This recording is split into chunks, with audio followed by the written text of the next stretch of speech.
Bonjour à tous, bienvenue au webinaire initié par la commission service de la CPME sur les préventions des difficultés des entreprises et leur traitement.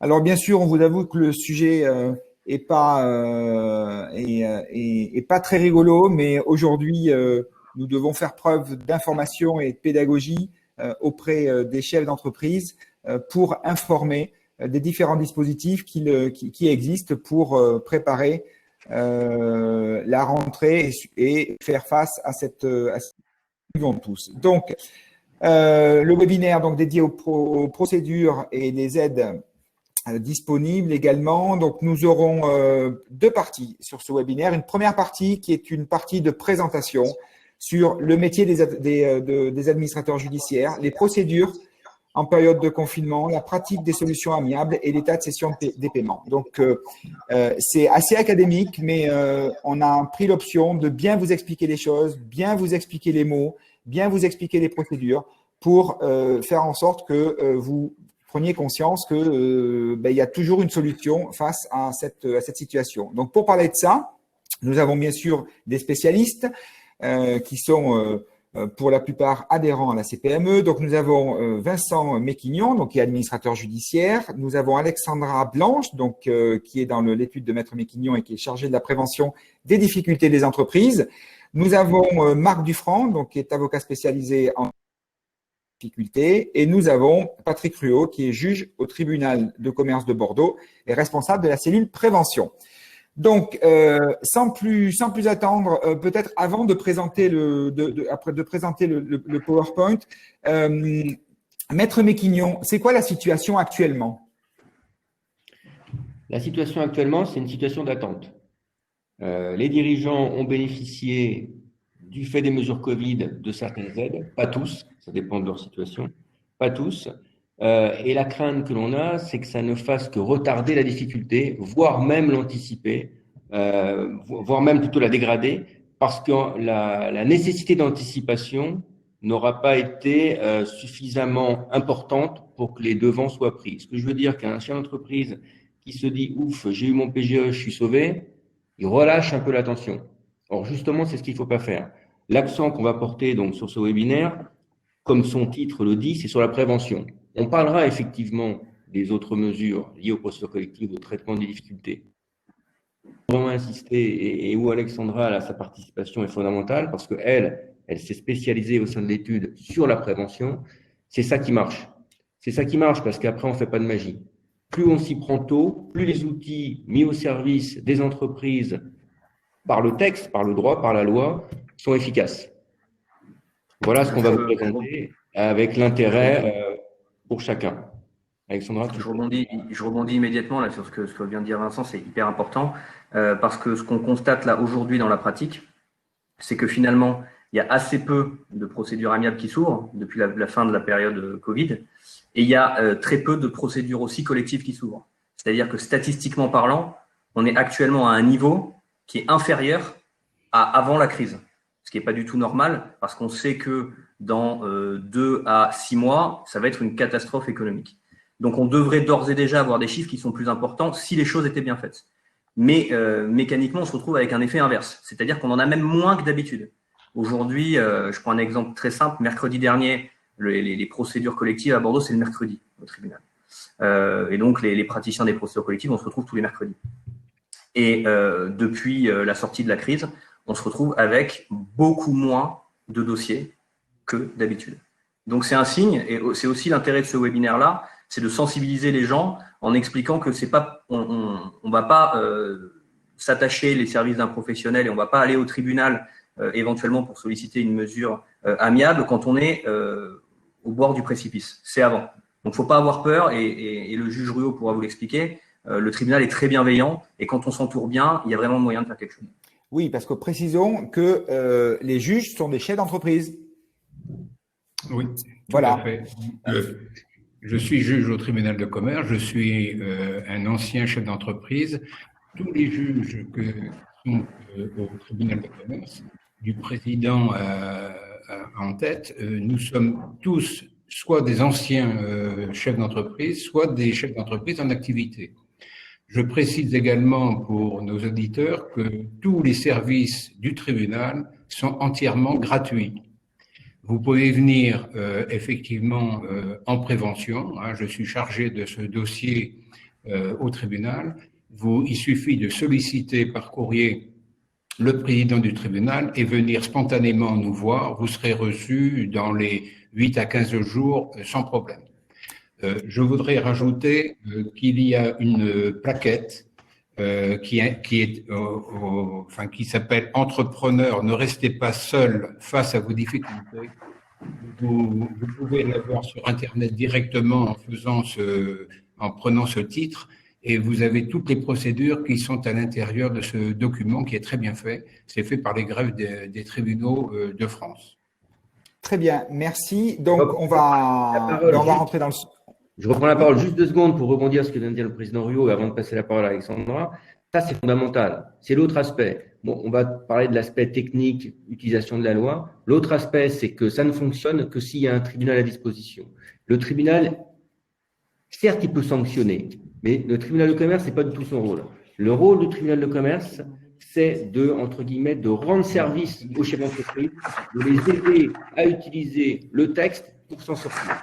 Alors, un chef d'entreprise qui va devant un tribunal de commerce, il est là pour être aidé, pour se servir des outils juridiques. Alexandra, tu as peut-être quelque chose à rajouter. Encore une fois, ce qu'il faut se dire, c'est qu'à aucun moment donné, un dirigeant doit avoir le regret de se dire « si j'avais su, je serais venu avant ». Il y a aujourd'hui beaucoup d'outils, que ce soit dans les chambres de commerce, dans les organisations patronales, à la CPME, au tribunal de commerce, des interlocuteurs de qualité qui peuvent vous aider. Et vaut mieux avoir un échange ouvert avec un tiers qui a une vision neutre sur la situation de la structure que plutôt que venir 3 mois après où il n'y a plus de trésorerie et il n'y a plus de solution. Plus on arrive en amont et plus on a un jeu de cartes important, plus on peut trouver de solutions. Tous les jours qui passent, c'est une carte qu'on perd. Et donc, un outil qu'on perd pour le chef d'entreprise. Donc, c'est vraiment important d'aller prendre de l'information. C'est toujours des conseils qui sont gratuits. Et au moins, on a la vision d'un tiers neutre qui a la capacité de dire au chef d'entreprise, attention, bientôt on va arriver, ça va être trop difficile. Très bien, merci. Alors, on va afficher le module de présentation. Je rappelle juste avant les règles les règles d'utilisation de cette plateforme. Donc, premier onglet, l'onglet donc chat. C'est là d'ailleurs où vous avez salué tous vos copains, où vous passez des commentaires. Un commentaire de Philippe Loiseau qui remercie Alexandra pour l'hommage au CCI. Donc, bravo. Et un deuxième onglet, un onglet questions, donc où je vous invite à poser vos questions. Ces questions sont classées par ordre d'importance. Vous verrez un petit triangle à côté, donc vous pouvez voter pour la question qui vous ressemble. Et nous serons attentifs dans la présentation du PowerPoint. S'il y a des questions qui sont assez significatives, on y répondra au fur et à mesure. Néanmoins, on s'est prévu un temps spécifique d'une vingtaine de minutes pour répondre à toutes les questions. Donc, posez-les surtout dans questions et non pas dans le chat. Maître Méquignon, je vous laisse la parole avec Alexandra Blanche. Très bien. Donc, le premier sujet qu'on va aborder, c'est un panorama du rôle de chacun et des procédures. Il vous a été exposé que la prévention, c'est l'outil le plus opportun. Et si on vous dit ça, ça veut dire qu'il y en a d'autres. Il faut savoir que dans la graduation des outils pour traiter les difficultés, le premier, le plus souple, le plus confidentiel, le plus simple, le moins contraint par le temps, où concrètement, c'est que de la négociation. Le tribunal ouvre la possibilité au chef d'entreprise de se faire assister par un administrateur pour négocier en présence certes de son avocat, ça on y reviendra. L'avocat et l'administrateur n'ont pas du tout le même rôle. La première procédure, c'est le mandat ad hoc. Donc retenez, mandat ad hoc. Si on avance un tout petit peu, il y a la conciliation. La conciliation, si on ne rentre pas dans le détail, c'est à peu près la même chose. C'est de la négociation. Il y a des particularités en sortie, mais c'est de la négociation. Là, on s'arrête aux procédures amiables. Amiable veut dire négociation, veut dire qu'on n'impose rien au tiers. C'est vraiment un accord qui est trouvé. Après, on passe aux procédures collectives. Procédure collective, là, c'est autre chose. Là, un tribunal intervient et non plus uniquement un juge. Un tribunal intervient, le parquet intervient, le mandataire intervient, ça devient une procédure plus lourde. Un plus collectif parce que les créanciers sont traités collectivement. Voilà le panorama des procédures. Le rôle de l'administrateur, puisque c'est la première partie, le rôle de l'administrateur, quelle que soit la procédure, c'est tout d'abord d'aider le chef d'entreprise à tirer profit des textes pour sauver sa boîte. C'est ça, moi, comme je vois le rôle de l'administrateur.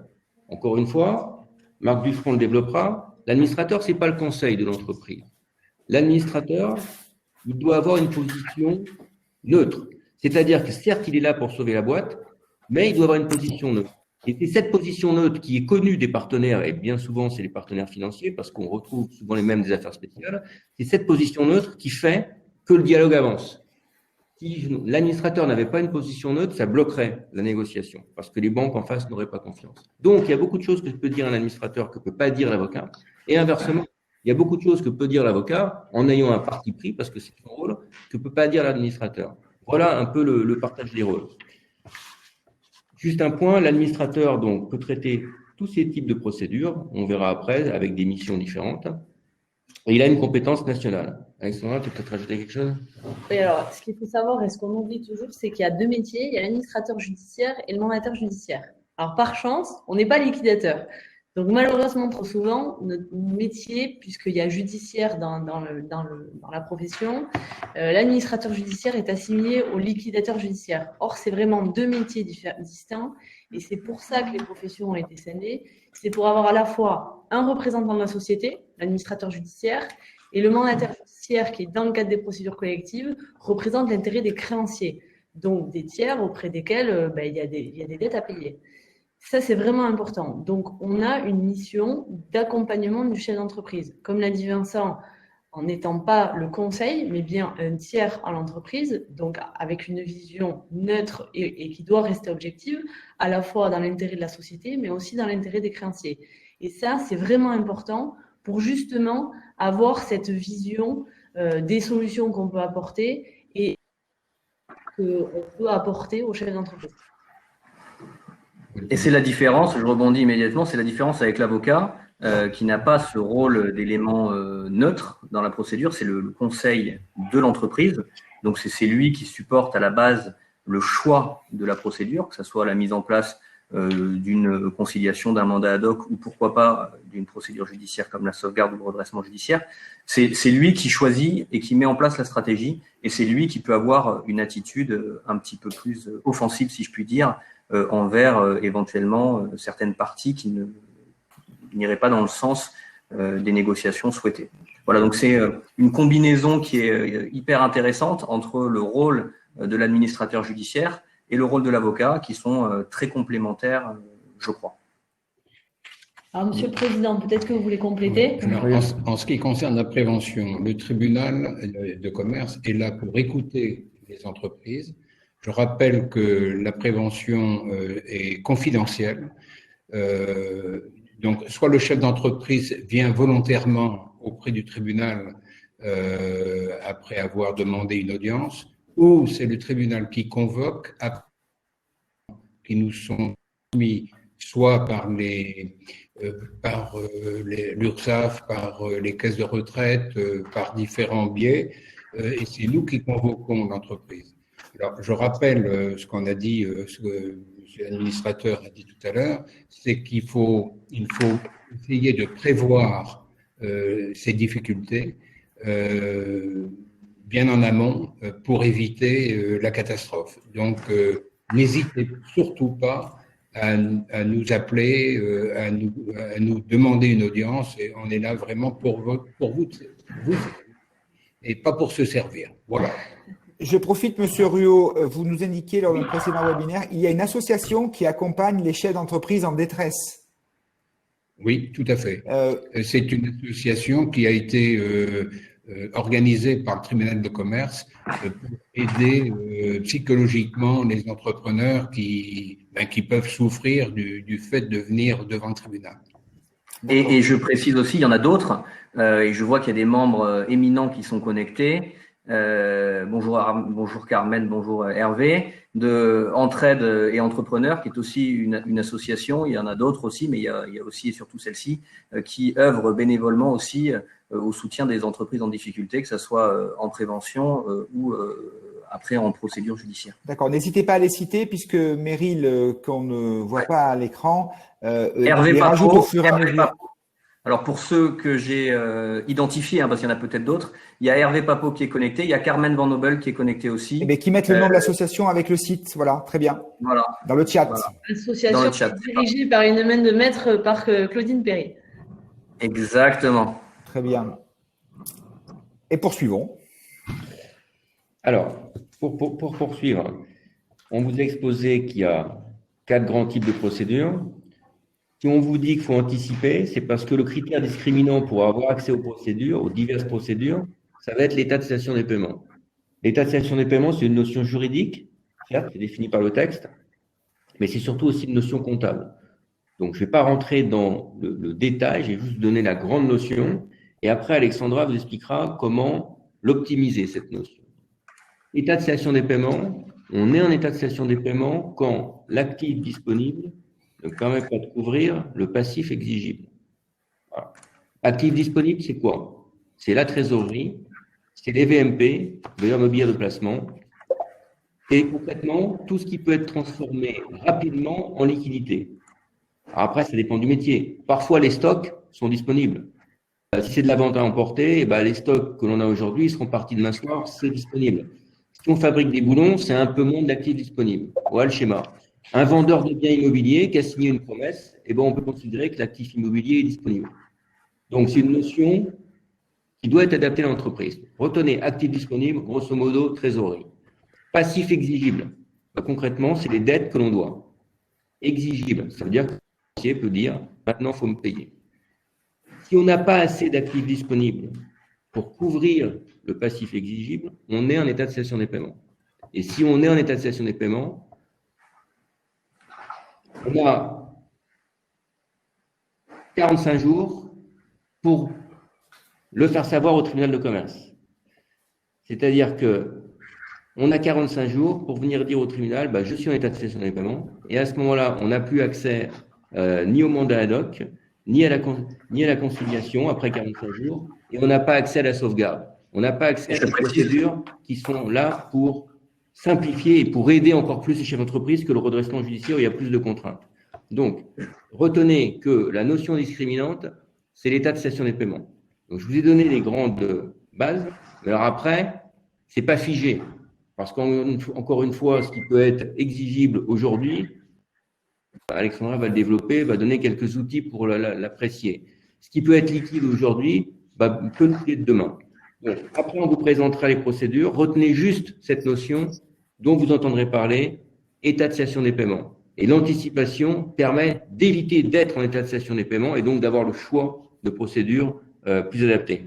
Alors, comme le dit Vincent, la notion de cessation des paiements, c'est terrible pour un chef d'entreprise parce que c'est la première question qu'on lui pose et malheureusement, souvent, il ne sait pas ce que ça veut dire et puis il ne sait pas à l'instant T la cessation des paiements ou pas.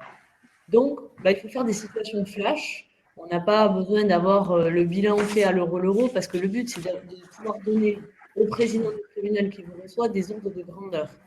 Donc, le plus souvent, pour l'actif, le plus simple, c'est vous mettez de la trésorerie. Comme l'a dit Vincent, on peut optimiser. Parfois, on oublie, mais on a un découvert autorisé qui n'est pas utilisé à 100%. On a une ligne de découvert de 50 000 €, on a utilisé 20 000. Le delta, c'est de la trésorerie disponible. Ça, on l'oublie trop souvent. Comme l'a dit Vincent, parfois, on a les stocks.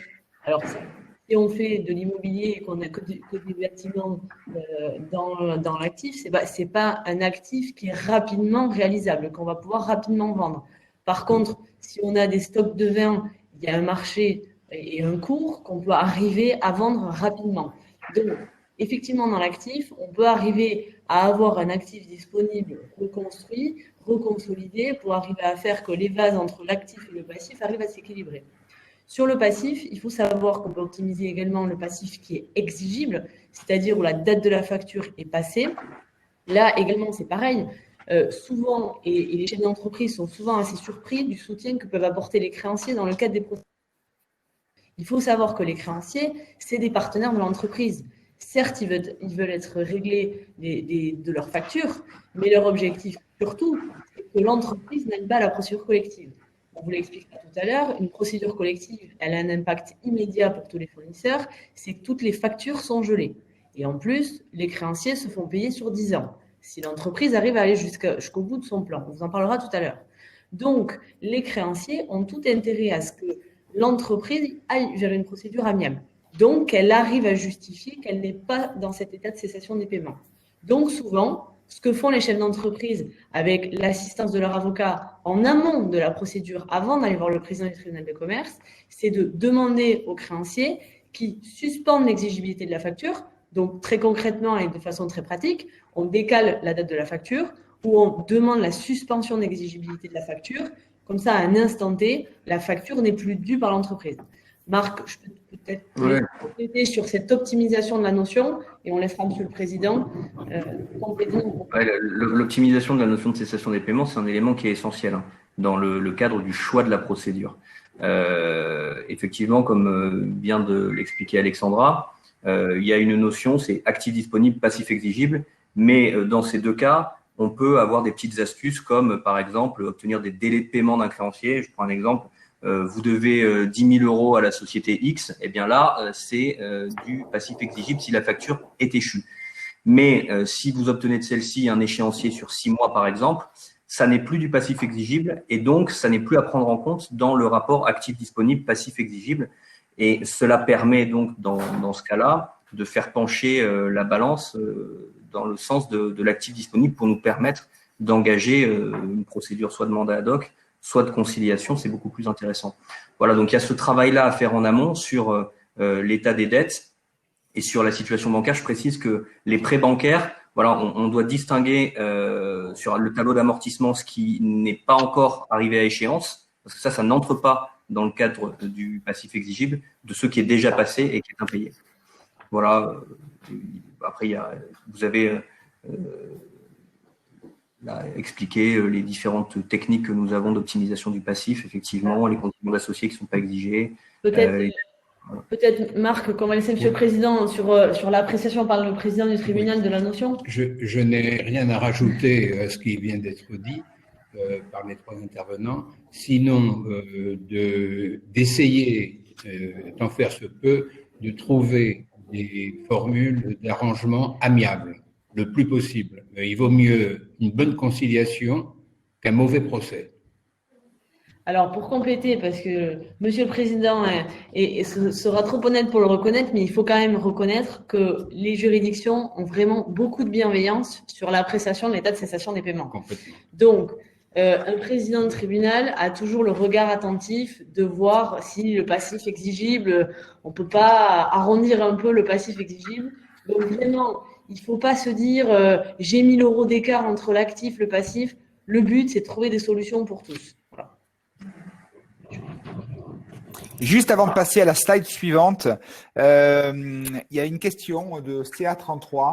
Les entreprises relevant du bénéfice agricole ne dépendent pas du tribunal de commerce, n'est-ce pas? Les règles sont-elles cependant les mêmes? Alors tout à fait, on ne l'a pas précisé en introduction, tout ce qu'on va dire aujourd'hui s'applique à la fois aux entreprises commerciales, donc effectivement qui dépendent du tribunal de commerce, mais également aux associations qui dépendent du tribunal judiciaire, du siège de l'association, et effectivement les entreprises agricoles qui dépendent aussi du tribunal judiciaire, avec un magistrat, et à Bordeaux c'est Madame Mur, qui est en charge de toutes ces procédures-là. Et on a une spécificité sur le milieu agricole qui est le règlement amiable agricole, et effectivement une procédure qui s'applique d'office si notamment un créancier souhaite que l'entreprise parte en procédure collective. On a l'obligation en amont de passer par ce cadre amiable. Donc on voit beaucoup avec la MSA qui a créé un partenariat avec le tribunal judiciaire, puisque malheureusement, souvent, les premières dettes qui ne sont pas payées sur les exploitations agricoles, c'est les charges de la MSA. Et la MSA a créé un partenariat avec le tribunal judiciaire pour que le règlement amiable agricole soit plus souple pour les agriculteurs. Donc, effectivement, notamment en termes d'honoraires, du professionnel qui intervient. Et donc, effectivement, en se rapprochant du tribunal judiciaire, on peut bénéficier d'un règlement amiable agricole qui est grosso modo le même cadre que la conciliation et qui permet effectivement de trouver une solution, encore une fois, à la main, donc de façon confidentielle avec ses partenaires. En résumé, pour les agriculteurs, le régime juridique est encore plus favorable. Voilà, les délais pour les plans sont encore plus longs. Voilà, ça. Historiquement, ça a été comme ça. Alors, je ne sais pas si c'est la culture française, préservation de ces agriculteurs. En tout cas, le régime pour les agriculteurs, c'est sûr que ce n'est pas le tribunal de commerce, c'est le tribunal de grande instance, mais juridiquement, il est encore plus favorable. Alors, on vous a tracé le panorama des intervenants, de la position de chacun. Retenez amiable prévention, retenez amiable aide du tribunal, retenez amiable outils utilisés par l'entreprise pour traiter les difficultés avant que ce soit insurmontable, avec l'aide d'un administrateur pour faire le lien entre l'entreprise et ses créanciers, parce que parfois la confiance est un peu émoussée, avec l'aide pour dire ce que l'administrateur n'a pas dit ou peut pas dire. Voilà. Maintenant, on va rentrer dans un tout petit peu plus de détails. Procédure amiable, mandat ad hoc, conciliation. Alexandra va détailler chaque procédure. Ce qu'il faut retenir, et c'est ce qui a déjà été dit, mais c'est très, très important, parce que c'est ce qui fait la différence avec les autres procédures et ce qui fait un fort avantage, et pour l'entreprise et pour ses créanciers, c'est rapidité, confidentialité. Et les deux sont liés. Rapidité, une procédure de mandat ad hoc, il y en a qui vont durer 1 mois et demi. Il y en a qui vont durer 5 mois. Les plus longues vont peut-être durer une procédure collective. Déjà, ça dure 1 an. Ou sinon, c'est que ça s'est arrêté, c'est qu'on n'est pas réussi. Déjà, ça dure 1 an. Et après, si on a eu accès à un plan de continuation, ça peut aller jusqu'à 10 ans. Pendant ce temps-là, l'entreprise, même si on cherche à faire autrement, elle est marquée au fer rouge. Parce que les créanciers le savent. Pendant un certain temps, c'est inscrit au CABIS. Après, c'est plus inscrit, mais ça se sait. Donc, procédure amiable, rapidité. Et avec la rapidité, il y a la confidentialité. Parce que, effectivement, le temps ne passe pas pour que les difficultés soient réglées, mais surtout, il n'y a pas de publicité. Ne sont informés de la procédure amiable que ceux que le chef d'entreprise veut bien informer. Donc, concrètement, les intervenants, et puis les quelques créanciers principaux avec qui on va négocier. Les autres ne sont pas informés de ça. Donc, ça nuit pas au crédit de l'entreprise. Ça, c'est fondamental. C'est pas un outil juridique, c'est un élément de fait. C'est tirer profit des structures de ces procédures, rapidité, confidentialité. Ils sont peut-être sur le mandat ad hoc. Alors, du coup, comme l'a dit Vincent, il y a 2 procédures, le mandat ad hoc et la conciliation. Je ne vais pas rentrer dans le juridisme des procédures, ça n'a aucun intérêt. Ce qu'il faut retenir, c'est que le mandat ad hoc, on peut tout faire. Voilà, c'est la procédure où on a un tiers qui vient aider l'entreprise. Il y a un seul article unique. Quel que soit l'objectif de la procédure. Donc, le mandat ad hoc, on peut faire du mandat ad hoc parce qu'on a des associés qui ne s'entendent pas et il faut arriver à trouver une solution et il faut un tiers qui a un peu de hauteur pour apporter une solution. On peut faire du mandat ad hoc parce qu'il y a des conflits internes à la structure entre le chef d'entreprise et les salariés. Voilà, le but, c'est d'avoir un tiers qui vient pour une mission très particulière et le but étant de trouver la solution. Le tiers, donc le mandataire ad hoc, a sa mission qui lui est confiée par le dirigeant. Il n'y a que le dirigeant qui peut saisir le président du tribunal de commerce pour avoir la désignation de mandataire ad hoc. La mission est déterminée avec le dirigeant et le président. Et le mandataire ad hoc ne pourra faire que la mission qui lui est déterminée dans l'ordonnance qui le désigne. L'ordonnance est rendue par le président du tribunal de commerce. Encore une fois, c'est la compétence que du président du tribunal de commerce ou du président du tribunal judiciaire pour préserver la confidentialité. Ce n'est pas un jugement. L'objectif, c'est que seul le dirigeant, les tiers appelés à la procédure, soient informés de la désignation du mandataire ad hoc. Donc, le mandataire ad hoc, il peut être utile pour des missions qui sont tiers aux difficultés financières de la structure et également on peut négocier un échéancier de paiement avec son partenaire bancaire si on souhaite restructurer l'entreprise. C'est le bon cadre. L'avantage du mandat ad hoc, c'est qu'il n'est enfermé dans aucun délai. Donc, le président du tribunal de commerce, le plus souvent, donne une mission sur 4 mois, mais cette mission est prorogeable sur nouvelle demande auprès du président du tribunal de commerce. La conciliation, contrairement au mandat ad hoc, dans le code de commerce, elle est beaucoup plus définie.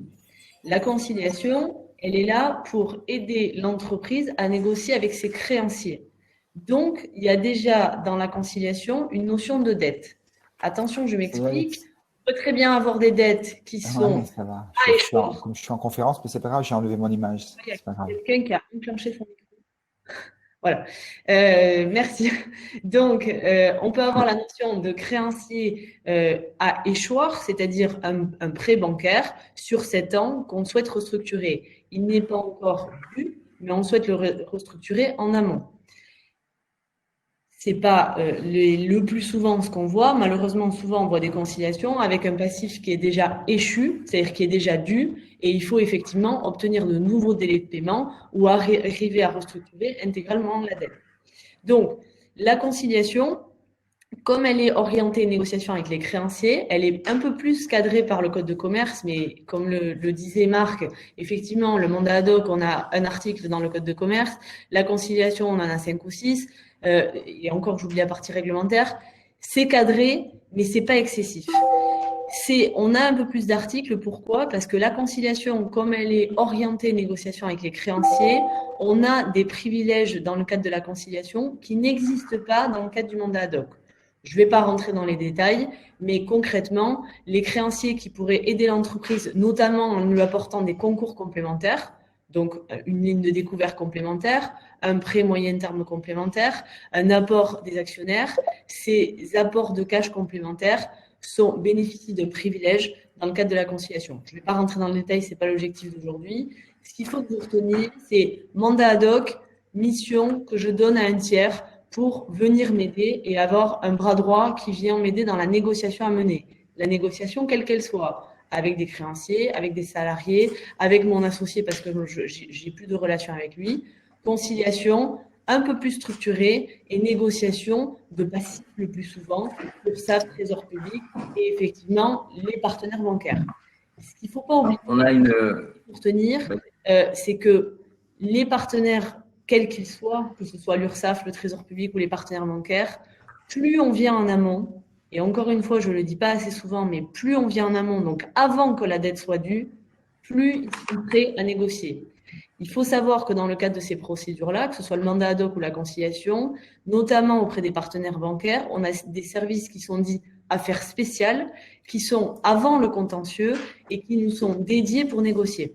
Donc, qui sont dédiés aux mandataires ad hoc et aux conciliateurs et qui ont des délégations hors normes pour arriver à négocier. Donc, je passerai la parole à Marc. Je te coupe. Il y a une question intéressante sur le chat là, d'Emmanuel Rousseau. Y a-t-il des seuils de dette en euros qui orientent vers les différentes procédures? Alors, la réponse est claire, c'est non. C'est la notion de cessation des paiements, on va dire, qui est un petit peu le baromètre du droit des entreprises en difficulté pour établir le choix des procédures. Non, il n'y a pas de seuil de dette. Si vous avez des dossiers qui sont en conciliation avec des dizaines de millions d'euros, et vous avez aussi des tout petits dossiers. C'est surtout cette distinction sur la notion d'état de cessation des paiements qui est importante, et non pas cette notion de montant des dettes. Alors, juste ce qu'il faut savoir quand même, c'est que dans le cadre du Covid, ces deux procédures, que ce soit le mandat ad hoc et la conciliation, alors peu le mandat ad hoc parce qu'il n'y a pas de disposition légale, ont été ont été beaucoup facilités, notamment en termes de délai auprès des chefs d'entreprise. Bien évidemment que vous alliez auprès de tous les partenaires CCI, CIP, Centre de prévention des difficultés à la Chambre de commerce, auprès du tribunal. Bien évidemment, tous ces délais vous seront expliqués. Monsieur le Président, peut-être que vous pouvez compléter le propos sur les procédures. Alors moi, je conseille vivement à tous nos interlocuteurs que ces deux procédures amiables sont très favorables pour les entreprises. Le tribunal de commerce est à l'écoute de toutes ces procédures et pousse pour qu'on les applique au maximum. Alors, juste un tout petit point qui est intéressant. Je rebondis sur ce que vient de dire Alexandra. Effectivement, il y a eu des dispositions pendant le Covid qui sont venues rendre encore plus attractives ces procédures qu'il était déjà. En particulier la conciliation par une ordonnance qui a été rendue le 20 mai dernier et qui donne des pouvoirs de contrainte dans ces procédures de conciliation qui sont à peu près équivalents à ceux qui existent en matière de procédures judiciaires. Donc tout ça pour vous dire que ces procédures étaient déjà attractives avant le Covid, elles le sont encore plus aujourd'hui et il ne faut pas hésiter à s'y engager. Ce qui est important aussi, je crois, de préciser, c'est l'article L611.4 qui traite de l'ouverture de la conciliation indique clairement qu'on peut bénéficier d'une procédure de conciliation quand on a des difficultés qui sont avérées ou prévisibles. C'est-à-dire que ça peut être un outil aussi clairement d'anticipation avant même que ces difficultés-là n'existent. Voilà. C'est le petit point important aussi, je crois, à porter à la connaissance des gens qui nous écoutent. Alors, sur le côté pratique de la conciliation, et notamment pour rebondir sur ce que dit Marc sur le Covid, il faut savoir que la conciliation, comme je vous l'ai dit, offre un privilège qui est le privilège de New Money, donc qui permet de garantir les créanciers qui apportent du cash à l'entreprise, notamment un prêt. Il faut savoir que ce fameux prêt PGE, normalement, ne permet pas d'avoir de garantie complémentaire pour le partenaire bancaire, outre la garantie BPI de 90% qui est portée sur le prêt. Donc, si la banque, quelle qu'elle soit de la place, vous fait un prêt PGE, si l'entreprise malheureusement périclite et a des difficultés, la banque sera garantie à hauteur de 90%. La banque, normalement, ne peut pas demander d'autres garanties, que ce soit une caution du dirigeant, que ce soit un nantissement sur les parts de l'entreprise, elle ne peut rien demander. Par contre, la seule exception, c'est qu'elle peut demander ce privilège de la conciliation sur les 10% de prêts qui ne sont pas garantis. Et donc, on a vu se multiplier les conciliations, d'une part, à la fois pour venir garantir à tous les partenaires bancaires que l'accord et le prêt PGE qui est mis en place va suffire pour garantir les besoins de l'entreprise, et d'autre part, pour bénéficier de ce privilège, pour que si malheureusement l'entreprise devait péricliter, j'espère que ça n'arrivera jamais, mais si ça doit arriver, au moins que les 10% qui ne sont pas couverts par la garantie BPI puissent être couverts par le privilège de New Money. Vincent, peut-être que tu vas rajouter quelque chose sur la conciliation. Oui, un dernier point sur les... Une petite question qui peut vous intéresser tous là sur le chat. Je vais démarrer la réponse en direct avec Vincent. Les créanciers publics, ouais. Je termine juste en conclusion, et puis tu pourras finir. Ce qu'il faut vraiment retenir sur les procédures amiables, au-delà de ce qui vient de vous être dit, c'est que c'est sous le total contrôle du chef d'entreprise. On ne peut pas vous obliger à aller à une procédure amiable. C'est le chef d'entreprise qui le décide. Il décide avec qui il veut faire la procédure amiable. C'est-à-dire qu'il va demander au président du tribunal de commerce de travailler avec tel administrateur. Il décide pour combien de temps la procédure doit durer. S'il considère à un moment donné qu'il a obtenu ce qui lui paraissait nécessaire d'obtenir, eh bien, il peut demander du jour au lendemain à la fin de la procédure. Retenez bien ça, on vous a expliqué à quoi ça servait, l'anticipation, l'utilité, l'avantage distinctif par rapport aux autres procédures. Retenez également qu'encore une fois, c'est un outil. Le chef d'entreprise, il s'en sert ou il s'en sert pas. On ne peut pas l'y obliger. Et s'il s'en sert, il le contrôle totalement. Et ça, c'est très important pour créer une relation de confiance entre les différents partenaires. Excuse-moi, Marc, je te laisse terminer. Non. C'est juste que je fais l'animateur, vu que Fred doit avoir un petit souci. Les créanciers publics, question. Les créanciers publics pourront-ils être conciliants devant un afflux massif de procédures amiables? Quel est votre avis là-dessus? Alors, pour ma part, pour les côtoyer quotidiennement, ils le sont déjà énormément, puisque l'URSSAF et la DGFiP, ils ont tous quasiment suspendu les mesures de recouvrement amiable et contentieux, donc notamment pour les entreprises qui avaient de la dette sociale et fiscale avant le Covid et qui avaient mis en place des échéanciers de règlement, et également pour les entreprises qui n'avaient pas encore mis en place des échéanciers, toutes les procédures contentieuses ont été stoppées. À l'heure actuelle, par pratique, je ne peux que constater que l'URSSAF et la DGFiP sont extrêmement bienveillants sur des dossiers qui sont construits, sur lesquels on a des prévisions qui sont montées, et effectivement, dans le cadre des procédures amiables, c'est le cas, puisque le but, et encore une fois, le mandataire ad hoc et le conciliateur, ce n'est pas d'obtenir ce que veut l'entreprise. L'objectif du mandataire ad hoc ou du conciliateur, c'est d'obtenir une solution proportionnée pour tous. Pour l'entreprise, pour assurer sa pérennité, et pour les créanciers, pour s'assurer qu'ils seront payés dans un délai raisonnable, mais surtout que l'entreprise pourra le tenir. Donc, l'URSSAF et la DGFiP, effectivement, dans le cadre du Covid, sont extrêmement bienveillants si le dossier est bien monté avec des prévisions qui justifient les délais qu'on demande, bien évidemment, totalement attentifs à nos demandes. Moi, je suis entièrement d'accord avec toi. Donc, en réalité, ça change pas. Les dossiers sérieux qui sont bien montés, qui sont bien suivis, effectivement, il n'y aura pas de difficulté avec les créanciers publics. Les dossiers qui ne le sont pas, là, ça sera différent, mais ça sera pour d'autres motifs. Alors, en ce qui me concerne, je confirme que l'URSSAF est très souple depuis un certain temps. Notamment, il faut faire très attention, c'est que les parts salariales sont toujours prioritaires. Ça, c'est important. À partir de là, l'URSSAF est très bienveillante. Alors, ce qu'on vous propose, puisqu'on a évoqué les procédures de prévention, c'est d'évoquer une procédure qui est un peu hybride, qui se situe dans le cadre de la prévention, mais également dans le cadre de la procédure collective. Alors, Vincent, tu vas nous parler du prépack-session. Oui, vous avez peut-être déjà entendu parler du prépack-session. C'est un peu particulier. C'est une invention de la loi de l'UTIP qui s'inspire d'une pratique américaine qui s'appelle Chapter 11. Ça veut dire quoi, prépack-session? Ça veut dire que, en procédure collective, redressement ou sauvegarde, le but, c'est d'aller vers un plan de continuation. Ça veut dire que l'entreprise, elle paye ses dettes sur une durée donnée, maximum 10 ans. Si elle n'y arrive pas, si le passif, les dettes sont trop importantes par rapport à sa capacité, eh ben, on peut chercher à la céder, l'entreprise. Il y a un tiers qui achète les actifs. Je fais le distinguo parce qu'en droit commun, on achète une situation nette. C'est-à-dire qu'on porte les dettes. En procédure collective, il peut y avoir des exceptions, mais le principe, c'est d'acheter que des actifs. Ça s'appelle la cession. Pour aller à la cession en procédure collective, déjà, il se passe un certain temps pour se rendre compte que l'entreprise n'y arrivera pas. Après, il se passe un certain temps pour chercher des repreneurs.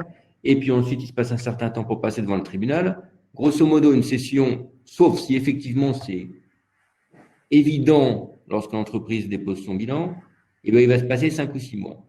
Pendant ces 5 ou 6 mois, le crédit de l'entreprise et sa viabilité vis-à-vis des tiers décroît. Et donc, l'entreprise est de moins en moins intéressante. Et donc, il y a de moins en moins de repreneurs, avec un risque social de perte d'emploi. Donc, le législateur s'est dit, c'est parfois dommage, lorsqu'on sait dès le départ que l'entreprise doit être cédée, de passer par ce biais-là et d'épuiser le crédit de l'entreprise. Donc, le législateur a permis de rechercher des repreneurs avant l'ouverture de la procédure collective, donc dans le cadre d'un mandat ad hoc, dans le cadre d'une conciliation, et c'est pour ça que ça fait le lien entre les procédures, c'est de rechercher de manière confidentielle des repreneurs, d'avancer quasiment complètement, même complètement jusqu'à l'offre de cession, et quand on est prêt, aller devant le tribunal et dire voilà, on est dans telle situation, on considère, mais après, c'est à l'avocat de justifier le tribunal, on considère qu'on est prêt pour aller à la cession, ouvrez une procédure collective, on se revoit dans 3 semaines, pas dans 3 mois, on se revoit dans 3 semaines, on présente l'offre au tribunal, et si le tribunal est convaincu que c'est une offre réelle, que c'est une offre sérieuse, et que ça permet de sauver l'entreprise, en 1 mois et demi, l'entreprise est sortie de la procédure. Elle a bénéficié de l'effet procédure collective de cession d'actifs sans porter les dettes. Et elle a évité en tout cas de subir l'impact défavorable d'une procédure qui dure. Voilà pourquoi ça s'appelle prépack-cession. Prépackagé, préparé avant, cession, parce que cession en procédure collective. Alors attention, c'est pas le tribunal n'est pas obligé de suivre ce qu'on lui demande.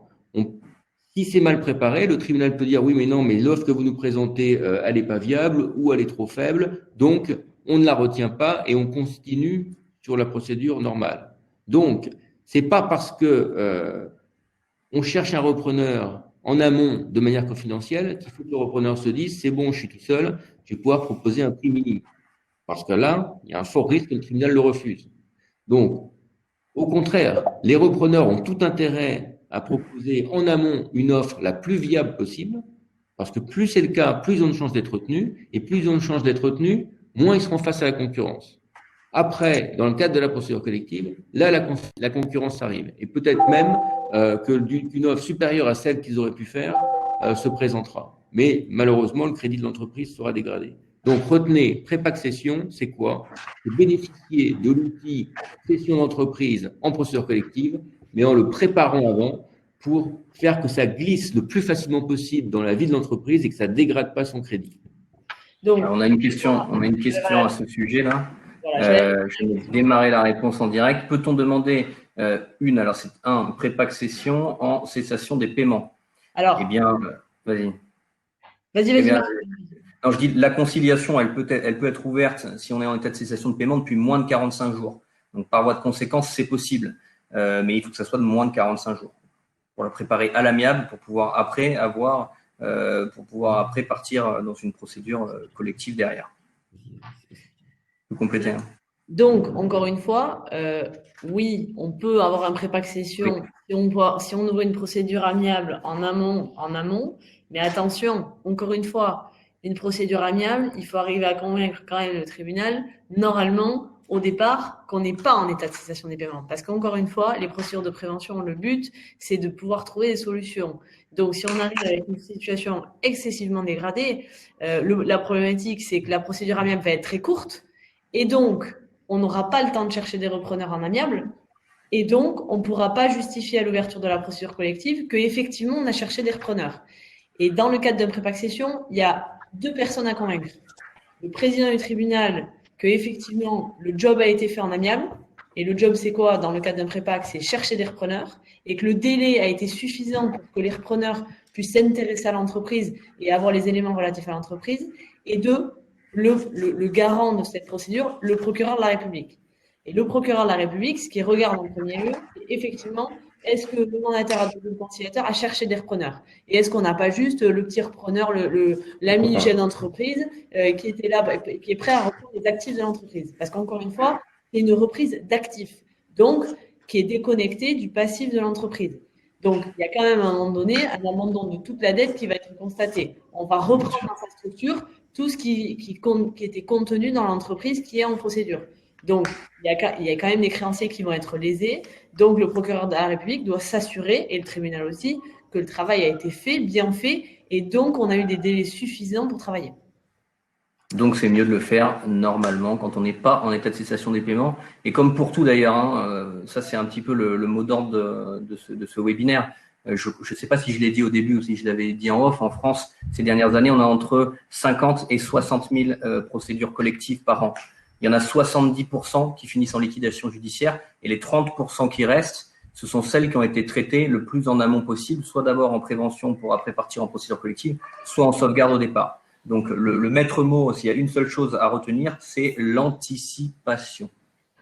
Alors, comme le temps est excessivement compté et qu'on a passé énormément de temps sur les procédures amiables, je vais passer très rapidement sur 3 procédures qu'il faut connaître et que malheureusement les chefs d'entreprise connaissent peu. Il y a 2 procédures notamment qui sont l'administration provisoire et la liquidation amiable. L'administration provisoire, un tiers prend la gestion totale de l'entreprise. Souvent, c'est suite à un décès du chef d'entreprise ou à une incapacité de gérer du chef d'entreprise ou à des contentieux exacerbés entre associés. Donc, il faut un tiers qui dirige totalement l'entreprise. Donc, là, c'est une procédure totalement déconnectée des procédures qu'on a pu évoquer jusqu'à présent, mais il faut la connaître. Malheureusement, peu de chefs d'entreprise la connaissent et parfois, elle est fort utile. La liquidation amiable, c'est simplement une procédure qui permet d'arrêter totalement l'entreprise. Il n'y a pas la notion de dette, donc c'est pas une liquidation judiciaire, elle est à l'amiable. Le but est de mettre l'entreprise à zéro, on paye nos créanciers et on éteint la structure. Et enfin, le mandat successoral, qui est une procédure sur laquelle on intervient lorsqu'il y a des patrimoines importants, alors entreprise ou pas, et qu'on a des héritiers qui sont en contentieux là aussi exacerbés, et le but est d'avoir un tiers qui gère le patrimoine pour le compte de la succession. C'est 3 missions très particulières, mais qu'il est toujours bon de connaître et qui sont la responsabilité de l'administrateur judiciaire. Alors, messieurs, ce que je vous propose, c'est de vous céder la parole sur les procédures judiciaires pour qu'on puisse dresser un panel exhaustif des missions qui nous sont confiées par le tribunal. Alors, les procédures judiciaires, on les a évoquées, sauvegarde, redressement. Je ne parlerai pas de la liquidation, ça ne concerne pas l'administrateur, ce n'est pas de la prévention, ce n'est pas du traitement de la difficulté, c'est autre chose. Sauvegarde, redressement. Lorsqu'on n'a pas réussi à obtenir un accord de nos créanciers en procédure amiable, soit parce qu'ils n'ont pas voulu négocier, soit parce que le passif est tellement important qu'on n'obtiendra pas d'accord, on passe à la procédure collective. La procédure collective, je vous l'ai dit en introduction, là pour le coup, c'est le contrôle non pas d'un juge, président du tribunal, mais d'un tribunal. Donc 3 juges, le parquet, l'intervention d'un mandataire, etc. C'est une autre procédure. Mais surtout, les créanciers sont traités collectivement. On n'est plus en train de négocier de gré à gré. C'est les créanciers et donc les dettes de l'entreprise sont gelées. On les met de côté et on regarde ce que l'entreprise est capable de faire. Grosso modo, on la protège temporairement du passé, et on met l'entreprise dans une situation neutre, en disant voilà, le poids de la dette, on le met de côté, l'administrateur, le mandataire vont s'en occuper. Montrez-nous, vous, chef d'entreprise, ce que vous êtes capable de faire. C'est-à-dire, est-ce que vous êtes capable, en vous restructurant, de dégager suffisamment de rentabilité pour payer vos dettes en maximum 10 ans? Voilà à quoi sert la procédure collective. Protéger, laisser du temps, trouver une solution de sortie. Ça s'appelle en sauvegarde un plan de sauvegarde. Ça s'appelle en redressement un plan de continuation. Parfois, et j'en ai dit un mot lorsqu'on a abordé le pré-accession, on n'y arrive pas. Il faut céder l'entreprise. Ça s'appelle un plan de cession.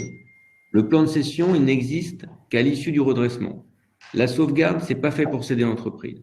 La sauvegarde, c'est fait pour la continuer. Alors, il y a une passerelle pour passer de la sauvegarde au redressement si malheureusement il faut céder, mais il faut retenir que c'est pas fait pour ça. La sauvegarde, il y a des avantages.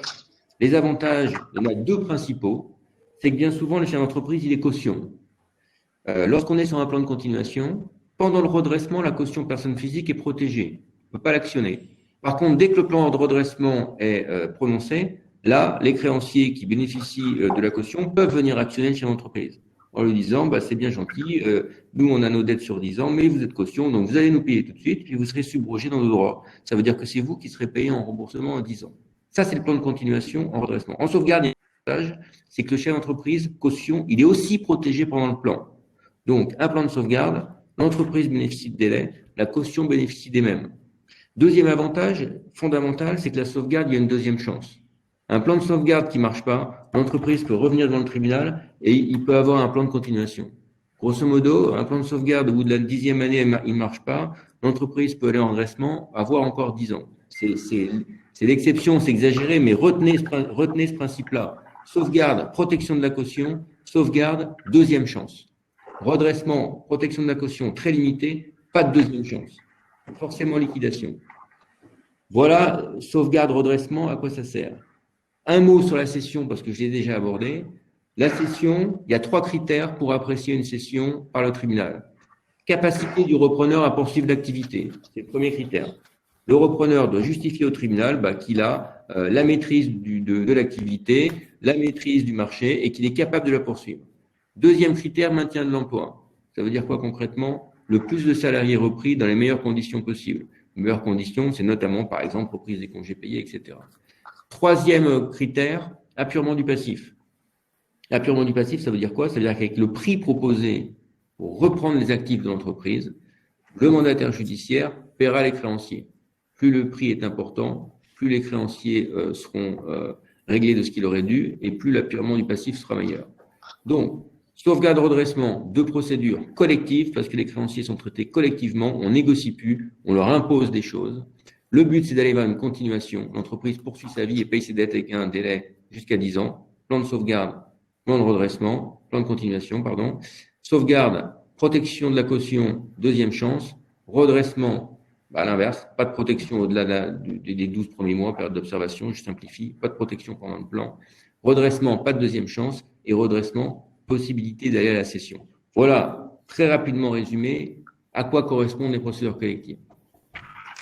Il faut appuyer sur Alors, nous aurons la vision du tribunal.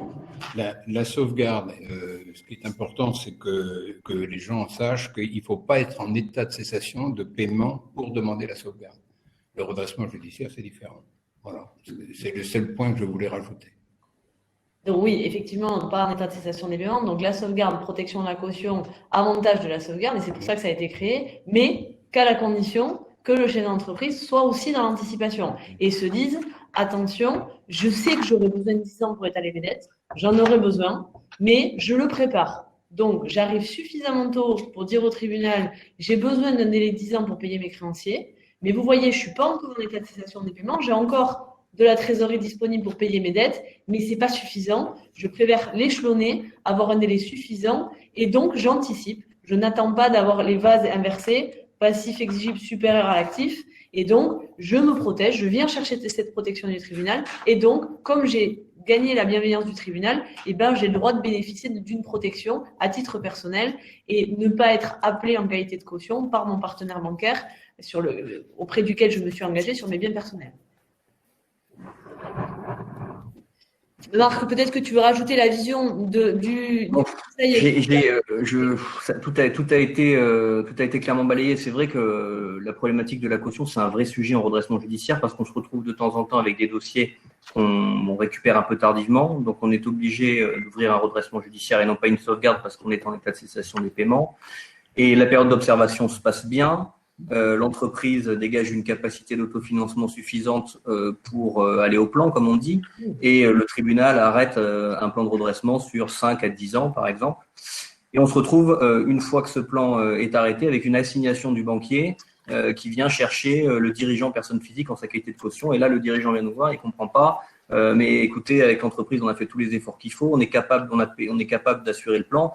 Et pourtant, je me retrouve assigné en ma qualité de caution. Et oui, eh bien ça c'est la problématique du redressement judiciaire et la difficulté de ce plan-là, qui est c'est assez injuste, mais en même temps, cela permet de mettre encore en avant cette notion d'anticipation qui est vraiment la notion à retenir de la journée, quoi. Dans le droit des entreprises en difficulté, que ce soit en prévention ou en judiciaire, à tous les niveaux, plus on arrive tôt, plus on a de chances de ne pas voir son patrimoine propre engagé, et plus on a de chances de retourner, comme on dit, la situation de l'entreprise.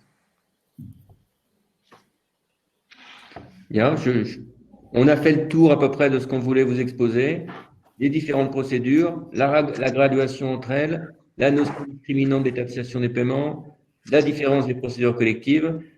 Donc, peut-être qu'on peut passer aux questions. Alors, moi, je crois qu'on a répondu quasiment à toutes les questions. Alors, concrètement, donc moi, je viens de vous écouter. Ça va pas très bien dans mon entreprise. Qu'est-ce que je fais? Voilà. Je vais directement au tribunal de commerce. Je passe un coup de fil, j'envoie un courrier. Qu'est-ce que ça va me coûter?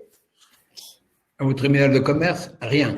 Non, mais le suivi avec l'administrateur, par exemple. Est-ce qu'il y a des règles? Est-ce que, comme les notaires, c'est un pourcentage? Parce que c'est du pratico-pratique, malgré tout. Alors, j'avais changé de place. C'était pour pas répondre. Voilà, exactement. Mais c'est pas le mauvais rôle, hein, loin de là.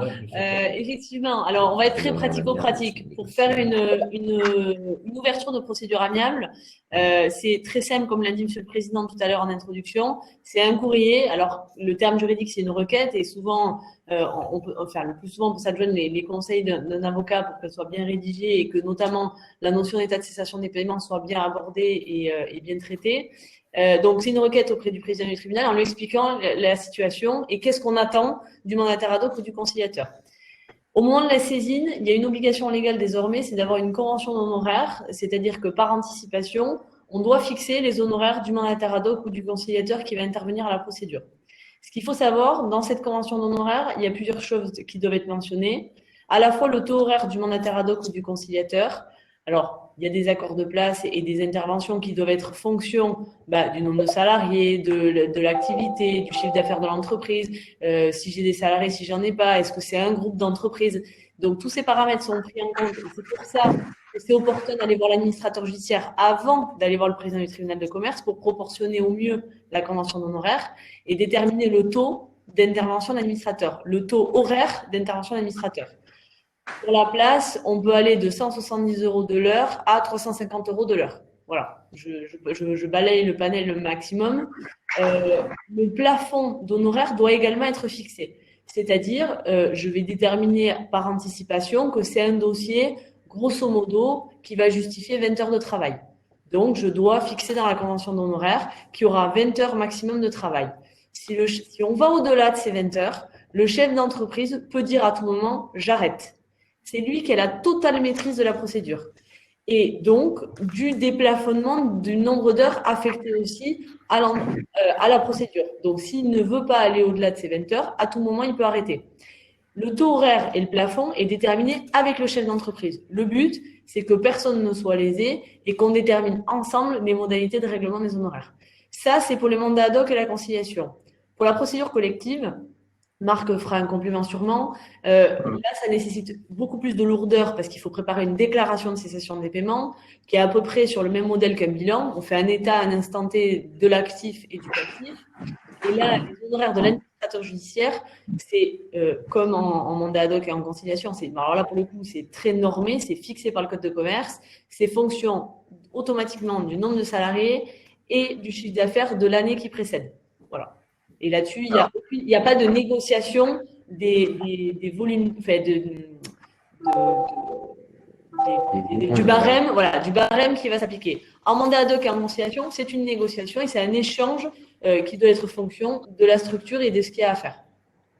Il faut savoir quand même qu'en sauvegarde et en redressement judiciaire, il n'y a pas forcément d'avocat, c'est pas obligatoire déjà, et il n'y a pas forcément non plus d'administrateur, ça dépend si on est en dessous ou au-dessus des seuils qui sont importants. Mais il peut y en avoir en dessous aussi si c'est le choix de la personne qui se place en redressement judiciaire, par exemple, ou en sauvegarde. Exactement. Comment ? Non, et tout à fait. Et en complément, il faut savoir que, donc, comme l'administrateur a une compétence nationale, il peut aller partout. Il faut savoir, du coup, certaines juridictions, les taux horaires sont déterminés par la juridiction. C'est le président du tribunal qui fixe le taux horaire des administrateurs. Sur d'autres juridictions, il y a une souplesse d'échange entre le dirigeant et le mandataire ad hoc ou le conciliateur. Et alors, question, alors je ne sais pas si elle est. Est-ce qu'il est donc puisque donc la partie des honoraires sur le sujet prévention, donc il est, vous disiez, entre 170 € et 300 et quelques euros de l'heure. Est-ce qu'il est par exemple, est-ce qu'il y a déjà eu une situation sur un territoire où, compte tenu des difficultés économiques et donc de la défaillance de certaines entreprises, tous les administrateurs avaient établi un prix plancher, c'est-à-dire un prix qui était équilibré, de telle sorte que tout le monde ait le même prix à l'heure. Est-ce que c'est déjà arrivé, ça ? Exactement. Alors, on l'a fait pour les Gilets jaunes. Le taux horaire qui était fixé pour la crise des Gilets jaunes a été effectivement fixé d'office, alors de façon conjointe, je le dirai peut-être pas, mais en tout cas, qui a été fixé unanimement avec l'accord du président du tribunal à 170 € de l'heure pour la crise des Gilets jaunes. C'est ce qui avait été fait. Et là, avec le Covid, par exemple, on a passé aussi une convention avec le barreau de Bordeaux pour les avocats qui vont connaître des difficultés, parce que il faut être conscient que le Covid a impacté tous les secteurs d'activité. Il n'y a pas un secteur d'activité qui est préservé. Même notre profession aujourd'hui, avec des tribunaux qui sont fermés, qui ont été fermés, même s'il y avait une activité, l'activité a été réduite et le but, ça a été, par exemple, de faciliter l'accès aux chefs d'entreprise pour le fonctionnement. Mais après, le fonctionnement courant du tribunal sur toute la procédure a été arrêté. Donc, il faut être conscient que l'objectif, c'est évidemment d'aider au mieux les chefs d'entreprise. Et effectivement, je pense au barreau de Bordeaux notamment, sous l'égide du bâtonnier Quesnel, a créé une cellule avec Maître Freys, Maître Dufranc, ils sont plusieurs à être dans cette cellule pour justement qu'on s'adapte et qu'on adapte les taux horaires aux difficultés des avocats. Très bien. Il va falloir qu'on conclue. Il y a aussi, ça c'est important, il y a les honoraires de l'avocat. Moi, j'ai pas parlé, mais il y a effectivement à payer les honoraires de l'administrateur judiciaire. Il y a aussi les honoraires. Monsieur le juge disait que le tribunal ça coûte rien, c'est pas tout à fait vrai, parce qu'il y a quand même les honoraires du greffe et quand on dépose un plan, c'est pas gratuit, ça coûte assez cher, c'est aux alentours de 1 000 € quand même. Ensuite, il y a les honoraires de l'avocat si on a un avocat. Moi, pour être parfaitement transparent, je suis pas dans les plus chers du marché, mais je suis pas non plus dans les moins chers du marché. Je suis à 250 € hors taxe de l'heure en moyenne et je prends 5 000 € sur une moyenne procédure. Voilà. Mais il faut savoir que les procédures, ça dure 6 mois minimum, que ça dure régulièrement 1 an, voire 1 an et demi. Ça peut aller jusqu'à 18 mois à la demande du ministère public. Donc, le montant des honoraires, il est lissé sur la durée de la procédure. Faut bien prendre conscience de cela. Et puis, il n'y a pas de secret en réalité. Quand on veut une prestation de qualité, nous sommes des professionnels libéraux, eh bien, il y a un prix. Voilà, il y a un prix. Quand on va au restaurant, dans un restaurant 1 étoile, il y a un prix. Quand on va dans un restaurant 2 étoiles, il y a un autre prix. Et quand on va à McDo, il y a un autre prix aussi. Voilà, c'est comme ça. Alors, vous savez que la CPME défend l'enjeu de solidarité. Donc, peut-être y a-t-il un sujet? Est-ce que toutes vos professions réfléchissent peut-être à un tarif de solidarité si effectivement le nombre de dossiers était très significatif? On le pratique déjà. On le pratique, ouais. Alors, et ça, c'est au cas par cas, mais on le pratique déjà. On a mis en place déjà, comme l'a dit Alexandra et Maître Méquignon tout à l'heure, pour le barreau de Bordeaux. Le barreau de Bordeaux, on est 1800 et quelques avocats, avec des situations qui sont très disparates et des activités qui sont très différentes. Et il y a une forte précarité dans ce barreau-là, avec une cellule qu'on a montée au sein du barreau pour soutenir les avocats en difficulté et les avocats spécialistes et qui œuvrent dans le droit des entreprises en difficulté travaillent gratuitement pour leurs confrères, et les administrateurs judiciaires et les mandataires judiciaires ont accepté de réduire leurs honoraires à des taux qui sont tout à fait intéressants. Donc ça se pratique. Très bien. Il y a juste une question qui nous est posée sur le calcul des rémunérations des mandataires liquidateurs. Alors là, je ne vais pas répondre pour eux, mais c'est similaire à la rémunération des administrateurs en procédure collective. Alexandra vous a dit que c'était la même pour tous en France. Pourquoi? Parce que c'est défini par le Code de commerce. Il n'y a aucune attitude, ni pour nous, ni pour le chef d'entreprise. C'est des critères. Non, par rapport à un niveau de chiffre d'affaires, par rapport à un nombre de salariés, par rapport à une issue de procédure. Voilà. Donc, chiffre d'affaires, nombre de salariés. Ensuite, soit c'est un plan de continuation, soit c'est un plan de cession. Là aussi, il y a des critères. Donc là, c'est une grille. C'est une grille. On remplit la grille et le texte, le code de commerce dit voilà quel est le niveau d'honoraire. Il faut savoir que tous les honoraires des administrateurs judiciaires, que ce soit en procédure amiable ou en procédure de redressement, sont contrôlés par la juridiction, par le président ou par un juge taxateur. Ce n'est qu'une fois qu'il y a eu ce contrôle et qu'il y a eu une ordonnance que l'administrateur peut être réglé. Et dernier élément, et après je notais, c'est promis. Faut savoir que depuis quelques années, il y a une assurance santé entreprise qui a été créée par l'Ordre des experts comptables en collaboration avec beaucoup d'assureurs, AXA, enfin je pense notamment à AXA, qui prennent en charge les honoraires du mandataire doc ou du conciliateur. Vous allez me dire, j'ai bien fait de parler. Donc surtout, regardez vos contrats d'assurance parce que parfois le taux horaire et le plafond sont pris en charge par l'assureur sur simple présentation de la convention d'honoraires et de la facture à la fin de la procédure. Toutes les honoraires de l'expert comptable et de l'administrateur qui intervient en mandat doc ou en conciliation sont pris en charge par l'assurance. Et souvent, c'est l'expert comptable qui l'a dans la convention de mission qui vous a fait signer. Très bien. Mais écoutez, merci à tous. Alors, je rappelle aux internautes que cette session de webinaire est visible en replay, donc vous recevrez tous un mail. Donc comme ça, vous avez accès au document qui a été présenté. Si vous aviez oublié quelque chose, je vous souhaite à tous une bonne fin de journée. Merci à vous tous et puis merci aussi aux internautes et surtout qu'ils n'hésitent pas à solliciter les personnes qui ont été indiquées tout à l'heure et notamment les modes de sollicitation par la voie d'un courrier qui est adressé donc au président du tribunal de commerce, si j'ai bien tout compris. C'est parfait. C'est parfait. Parfait, voilà. Merci beaucoup. Merci et très bonne fin de journée. À tous. Au revoir. Merci, au revoir. Au revoir.